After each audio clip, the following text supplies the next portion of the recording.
по этому тяжелому делу. Сегодня было продолжилось судебное разбирательство. На сегодня были допрошены ряд свидетелей, которые проходят по делу. Судебное разбирательство в связи с тем, что не явился еще один свидетель, был объявлен перерыв до завтра, до 16:00. Осталось допросить одного свидетеля, затем суд перейдет к допросу обвиняемых, последующее прение, последнее слово, и надеемся, что мы дойдем до оглашения приговора. А сколько всего свидетелей проходит по делу? Сегодня были допрошены 3 свидетеля, завтра еще один свидетель. Ранее, так как мы не участвовали в этом деле с самого начала, вступили только лишь на прошлой неделе, 8 июля, ознакомились с материалами дела. То есть все свидетели были опрошены. На сегодняшний день опросили мы еще 3 свидетелей, завтра остался еще один свидетель. И уже перейдем к допросу обвиняемых. О чем говорили свидетели, нельзя разглашать? Мы сейчас пока не можем, в связи с тем, что закрытое судебное разбирательство, и оно не позволяет нам сейчас разглашать какие-либо данные. О ходе судебного разбирательства именно по существу. Виновные признали свою вину, обвиняемые? То есть? Обвиняемые на сегодняшний день не признают свою вину, и в ходе допроса, конечно же, мы узнаем их позицию по этому делу.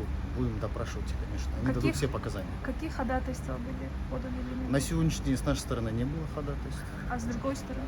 Со стороны были защиты заявлен ряд ходатайств, которые суд отклонил. О сущности заявленных ходатайств я тоже не могу сказать, в связи с тем, что идет закрытое судебное разбирательство. Но, однако, суд вынес постановление об отказе в удовлетворении заявленных ходатайств со стороны защиты обвиняемых.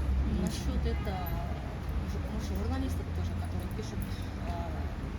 Там они требуют возбудить уголовное дело на журналистов, которые распространили, да? Было заявлено ходатайство о том, чтобы суд дал поручение органам соответствующим о даче указаний по возбуждению уголовного дела относительно пользователей социальных сетей, а также представителей тех средств массовой информации, которые опубликовали фотоснимок одного из обвиняемых и указали содержание о том, что он совершил такое-то или иное преступление.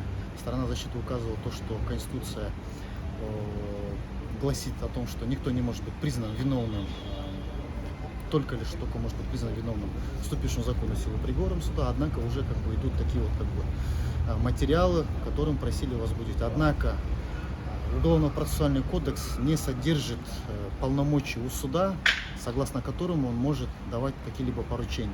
То есть есть определенно установленный порядок в случае, если имеется нарушение закона, имеются какие-либо угрозы в отношении участников уголовного судопроизводства, либо нарушена презумпция невиновности, то тогда, соответственно, данные потерпевшие лица могут обратиться в надлежащем порядке, который установлен Уголовным процессуальным кодексом. То есть обратиться с заявлением в органы внутренних дел, в органы прокуратуры, если имеется угроза их жизни и здоровью. В случае, если нарушена презумпция невиновности, то это идет как основание возмещения вреда вследствие причинения, так скажем, ущерба чести, достоинства, деловой репутации, то в этом порядке они вправе обратиться в исковом производстве в гражданском суде. То есть этот порядок был разъяснен той стороне, которая заявляла аналогичное ходатайство, в котором в последующем, конечно же, суд, ввиду отсутствия у него таковых полномочий, согласно Уголовному процессуальному кодексу, отказал в их удовлетворении. Следующее судебное разбирательство назначено на 13 июля 16:00 часов в том же составе. Спасибо. Вы искровой клиника.